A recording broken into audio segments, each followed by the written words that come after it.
नमस्कार, सुप्रभात, मंगलमय शुभकामना।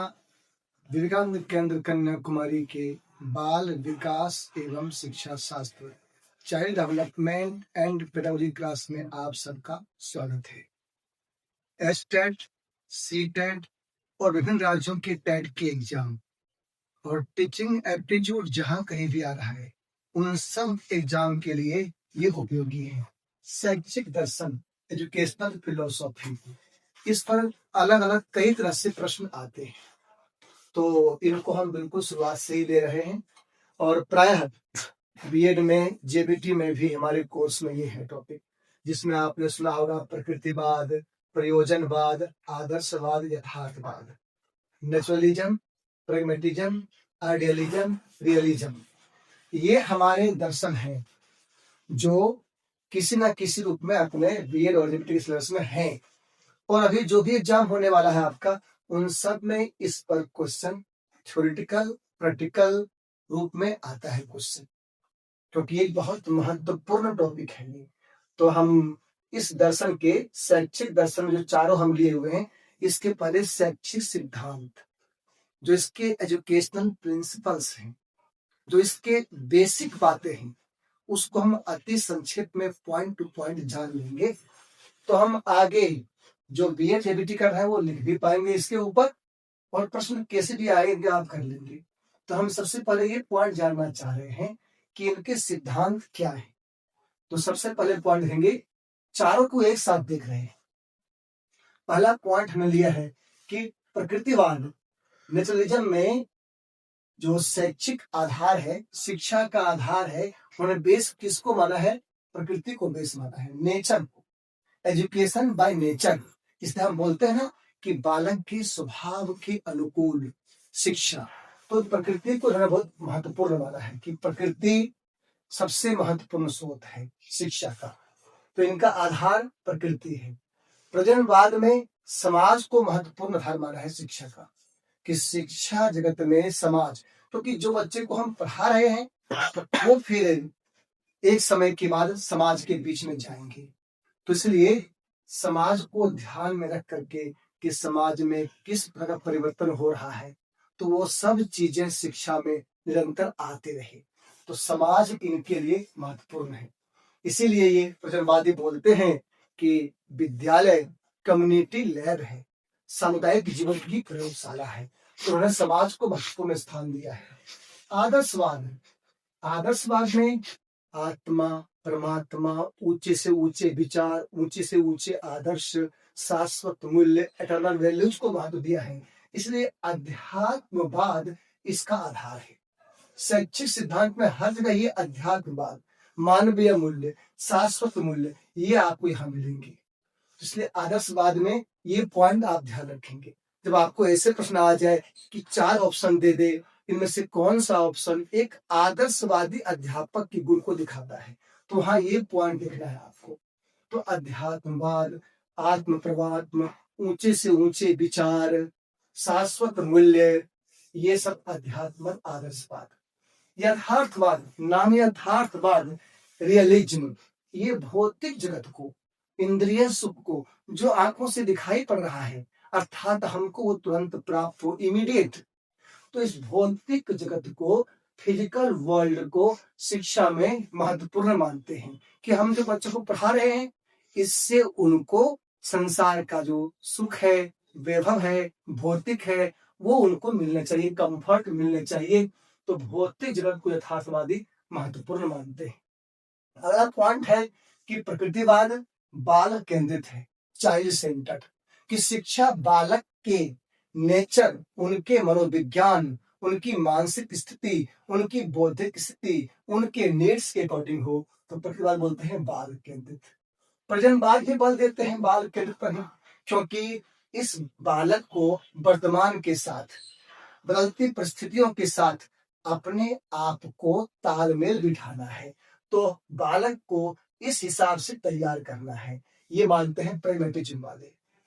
आदर्शवाद अध्यापक केंद्रित, आदर्शवाद में, आइडियलिज्म में अध्यापक का स्थान गौण है, आदर्शवाद में विद्यार्थी का स्थान गौण है, अध्यापक का महत्वपूर्ण स्थान है। गुरु सर्वोच्च सत्ता है यहाँ पर। कि जिस प्रकार से टीचर, अध्यापक, गुरु बच्चों को बताए, वो उस प्रकार से उनके सामने मन बुद्धि का समर्पण करके बात को सीखता जाए तो वो जीवन में आगे बढ़ता जाएगा। ऐसा आदर्श बात है, इसलिए टीचर सेंटर्ड है। यथार्थवाद भी बाल केंद्रित है, चाइल्ड सेंटर्ड है। जिस प्रकार से बालक को वो इंद्रिय सुख, भौतिक सुख, वास्तविक संसार के साथ अपना स्थान बनाने में, एडजस्ट करने में हेल्पफुल हो, ऐसा वहां पर ध्यान देना है। तो इस प्रकार से ये किस किस पर केंद्रित है, ये महत्वपूर्ण पॉइंट, दूसरा पॉइंट है। ये तीसरा पॉइंट है कि फ्रीडम को लेकर, डिसिप्लिन को लेकर ये लोग क्या सोचते हैं। तो प्रकृतिवादी अनियंत्रित स्वतंत्रता, अनकंट्रोल्ड फ्रीडम, मतलब ये बोलते हैं बालक के ऊपर कोई डिसिप्लिन ना इम्पोज किया थोपा जाए, बालक को स्वतंत्र रूप से मौका दिया जाए ताकि उनके अंदर जो कमियां हैं वो बाहर निकल सके, ताकि उनका परिष्कार हो सके, सब्लिमेशन हो सके। तो अनियंत्रित स्वतंत्रता की बात करते हैं प्रकृतिवाद में। लेकिन प्रगतिवाद बोलते हैं सीमित स्वतंत्रता, सोशल डिसिप्लिन। एक समाज में रहते हुए उनको कार्य करना है तो उनके ऊपर कुछ ना कुछ, ये मतलब उनकी स्वतंत्रता को स्वच्छंद रूप ना ले दे, तो ये सीमित स्वतंत्रता की बात करते हैं। और आदर्शवादी आत्म अनुशासन, सेल्फ डिसिप्लिन, क्योंकि ये स्व के विकास पर, आत्मा परमात्मा पर ध्यान देते हैं। तो इनका होता है कि वो अपने गुरु को, टीचर को देखता जाए आदर्श के रूप में और उस प्रकार के डिसिप्लिन से अपने आप को भरता जाए। तो ये आत्म अनुशासन बल देते हैं। और यथार्थ में बोलते हैं कि भाई शिक्षा प्राप्त करना है तो उनको कष्ट साध्य प्रक्रिया है, इसलिए वो कहते हैं कि अनुशासन पर उचित बल, अर्थात जो हमें सुख प्राप्त करना है, अपने लक्ष्य को प्राप्त करना है, वर्तमान में तालमेल बिठाना है, तो ऐसी स्थिति में एक प्रॉपर डिसिप्लिन बहुत जरूरी है। तो उचित अनुशासन पर बल देते हैं यथार्थवादी, रियलिज्म वाले। इस प्रकार से उनका डिसिप्लिन का स्वरूप क्या है। और चौथा पॉइंट है कि जो प्रकृतिवाद है ये पुस्तकीय ज्ञान का विरोध करते हैं। दैट मीन्स, विरोध मीन्स ये नहीं कि पुस्तक नहीं पढ़ना है, लेकिन इनका अधिक जोर प्रकृति के ऊपर है, व्यक्ति के ऊपर है, अनुभव के ऊपर है। इसलिए वो बोलते हैं कि कोई पुस्तकीय ज्ञान उनके पर थोपा ना जाए। तो आपको यहाँ पर ये पुस्तकीय जो बुकिश नॉलेज है उसको गौण स्थान दिया है, यहाँ पर अध्यापक को भी गौण स्थान दिया हुआ है, बालक को पूरी तरह छूट दिया गया है। इसीलिए आता है कि निषेधात्मक, ये नेगेटिव जो अप्रोच है वो किसका है, प्रकृतिवाद का है। और जो प्रैग्मेटिज्म वाले हैं ये प्रयोग पर, अनुभव पर बल देते हैं ये।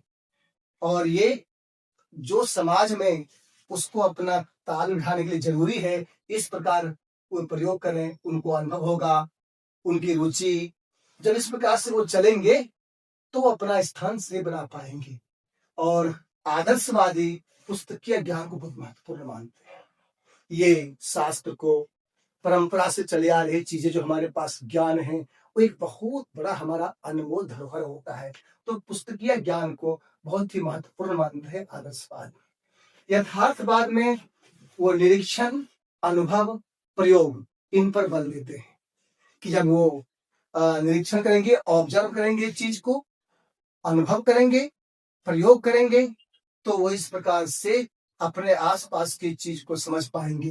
तो ऐसा इनका है।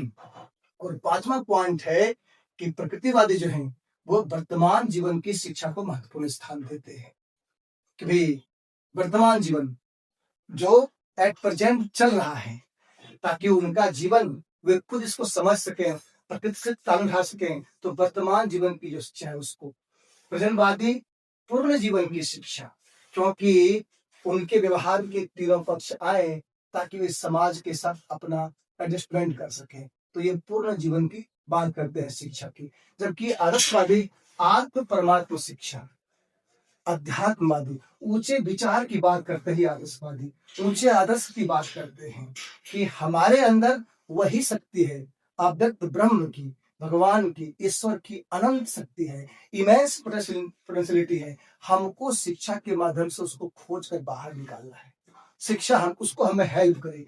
ये आत्म परमात्मा की शिक्षा, अध्यात्मवाद की शिक्षा, इस पर बल देते हैं ये आदर्शवादी, कि ऐसा आविष्कार हम अपने आप का कर लें। और यथार्थवाद वाले वास्तविक जीवन की शिक्षा पर बल देते हैं कि वास्तव में जो हमें करना है, जो हमें होना है, जो समाज में चलना है, ये उस पर बल देते हैं। तो इसलिए इनका इंद्रिय सुख, भौतिक सुख, ये महत्वपूर्ण बात इनका बन जाता है। और प्रकृतिवादी बोलते हैं कि शिक्षा दर्शन का गत्यात्मक रूप है। यही बात बोला गया है आदर्शवाद में भी, कि शिक्षा दर्शन का गत्यात्मक रूप है। और ये बोलते हैं शिक्षा से दर्शन का जन्म हुआ है प्रजन्मवाद में। यथार्थवाद में शिक्षा से दर्शन का विकास हुआ है। इसमें ध्यान देंगे, स्वाभाविक है, हम पहले भी कर चुके हैं कि शिक्षा और दर्शन एक ही सिक्के का दो पहलू है। रॉस ने कहा है कि दर्शन का, और ये भी आता है कि जो शिक्षा के उद्देश्य है, पाठ्यक्रम है, इनका अधिक संबंध दर्शन से है। अगर जब हम उद्देश्य का विचार कर रहे हैं और उसके पाठ्यक्रम बना रहे हैं, तो वो ऊंचा से ऊंचा आदर्श का रूप लेना चाहिए। अगर वो ऊंचे से ऊंचे आदर्श नहीं होंगे, ऊंचे मूल्य नहीं होंगे, विचार नहीं होंगे, तो हम शुरू में ही उस सीमित हो जाएंगे, हमारे प्रयास सीमित हो जाएंगे। तो वो गतिशीलता का रूप नहीं ले पाएगा, बंध जाएगा, संकीर्ण रूप ले लेगा और मनुष्य के एफर्ट को सिर्फ एक सामान्य प्रयास के अंदर, सामान्य चाहत के अंदर ही बांध के रख देगा। इसीलिए ये बोला है कि ये बड़ा से बड़ा होना चाहिए गत्यात्मक रूप। शिक्षा दर्शन का गत्यात्मक रूप है शिक्षा। शिक्षा अर्थात जो ऊंचे विचार हैं, आदर्श हैं, चिंतन है, दर्शन जो हम बोलते हैं, ज्ञान है, उसको आगे बढ़ाता है, वो आगे लेके आता है शिक्षा। तो शिक्षा दर्शन का गत्या, यही बात यहाँ बोला है आदर्शवाद में। जैसे हमारे जीवन में भारतीय मूल्य है, भारतीयता है, तो हमारी जो संस्कृति है, जो हमारे दर्शन हैं, जो हमारे जीवन जीने के तरीके सदियों से ऋषि मुनि ने दिए हैं, और वो तब तो हमारे शिक्षा में नहीं है, और शिक्षा के माध्यम से वो मूल्य नहीं आ रहे हैं, तो वो गतिशील रूप नहीं ले पाएगा और एक दिन धीरे समाप्त हो जाएगा, जिसकी चिंता आज हो रही है, मूल्य गिर रहे हैं। और शिक्षा से दर्शन का विकास हुआ है, ये बोलते हैं यथार्थवादी, कि शिक्षा जो है ना, वो हमारे सामने विचार भी करता है प्रकट, कि हमें कैसे जीवन जीने चाहिए, वो निकल के आता है, सही गलत का बोध होता है। तो शिक्षा से दर्शन का, चिंतन का, विचारधारा का भी विकास होता है।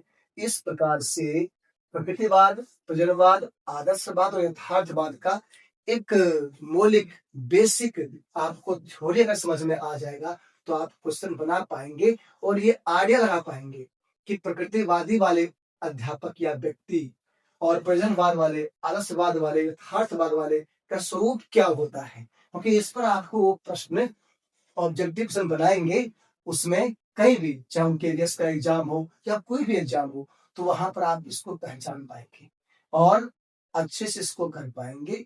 अभी ये क्रम, इसमें जितने प्रश्न बनेंगे इसको हम बनाएंगे। नमस्कार, जय हिंद।